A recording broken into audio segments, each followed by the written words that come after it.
Where the man's the victim. You spoke on that earlier, and I actually had a comment. What you got? There is a stigma behind domestic violence where you say the majority of the men get arrested, and sometimes they're not the cause of the domestic dispute. But that's called the Duluth model. Right, but I didn't want it to deter people in this scenario, like men, from calling the police, because sometimes you have police that do their due diligence to find out who is the aggressor. Yeah, I feel like if a man is calling the police, you don't know. Yes, you don't know but how that's gonna go. I actually do, because I have a really close friend that actually dealt with domestic abuse, and just like police, they go on the scene, they speak to both parties to figure out who the aggressor is. They'll check your hands to see if you've hit something. Sure. They'll check your body to see if you have bruises, and then obviously my friend had bruises on her arms, and that kind of showed him even holding a woman back. It's not a guarantee that the guy's going to get arrested. It's but not. It is a risk that men have to think about that women don't. For sure. But if she were to hit, how she did her boyfriend and his nose broke, and he called the police immediately, if once they pulled up on the scene and seen that his nose is broken and she's looking gorgeous as ever, they're going to see that she was the aggressor, and the law is going to take and do what they're supposed to do. So this is what you're talking about is based on the state you're in, too. So some states are, if there's a DV call, someone's going to jail no matter what, right? They actually have additional laws which say if we show up for a DV call, someone's going to jail regardless, right? It doesn't even matter. Someone's going right to jail. Yep. So the biggest problem with the current DV laws, how they stand, is like, things like assault and battery and things like that, they're already illegal. You don't actually have to create additional DV laws for these things because they're already crimes. So what happened with the additional DV laws is they said, well, women need additional protections from big, strong men, right? That's the idea here. But what has happened as a side effect of that is then police show up and the man ends up going to jail, even if he didn't do the DV. And we know this because in the States, where they don't have this Duluth model, they take women to jail for DV more than they do men. And so the additional DV laws are actually kind of unjust in this way. It's called a restraining order. If anyone, especially under like the age of 25, getting domestic violence and stuff like that, restraining order. Just one sec. I do have 2 chats coming through. Woman in chair 6 makes no sense whatsoever. She's the queen of double standards in this panel. Andrew, how do you argue and debate without losing your shit? And then, well, I think I like having these. I just. Well, to answer to the chatter, I like having these conversations with people. I understand that sometimes I say things that seem wildly offensive, but I don't really think they are. I think I'm just kind of logically deducing what a person thinks and why they think it and telling them why I think it. Other people get offended quite often, but they really shouldn't. Like Chair 1 was making good arguments. Chair 1 was like, well, wait a second, Andrew, let's test your logic on this. What happens in a scenario where blah, blah, blah happens? I'm like, that's a good argument to engage with. Now we can get to the bottom of each other's worldview.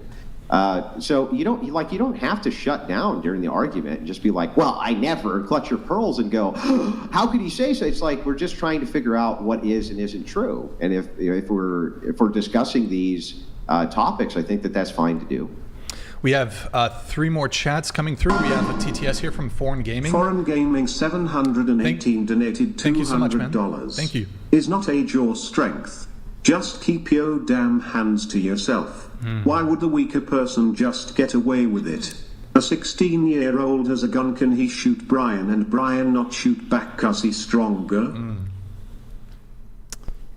Right, of course not. Well, this would be, again, this comes back to the idea of having to, so when me and Chair 1 were arguing back and forth, I was making this argument back, right? So you'd have to graduate the level even compared to agency. So like, if this would be the same thing with an orangutan. Let's say an orangutan picked up an AK-47. It doesn't know what it's doing. It doesn't have agency, but it'll instantly create a justification for you to take down the orangutan because it could shoot you with this AK-47, and it's like you don't want to. It doesn't have agency. It doesn't know what it's doing. It doesn't mean to. That really doesn't mean anything ultimately, though. because it still is holding an AK-47, right? We have two more chats here. We have Jeff Bader. Andrew, never once in this entire exchange did he explicitly say that a man should hit I a never woman. did. Never did. Not even once. All right. I'm just testing the logic of why it would not be appropriate to do so if somebody was who's just if the argument is just, well, they're weaker, so they should they should just be allowed to hit you. That seems like it's creating a social order in society where some people have privilege over other people. We have Lucas here. Hey, Lucas, good to see you in the chat, man. Holy shit, this woman is the apogee of female narcissism and entitlement, and noticed she used the classic feminist trope, a real man. You have no credibility to define a real man. I do have credibility to find for a real man. My dad's one. What do you mean? I've had great examples of real men, and the real men around me wouldn't be saying things the way that you say. So you're saying Andrew's not a real man? Are you saying hypothetically speaking?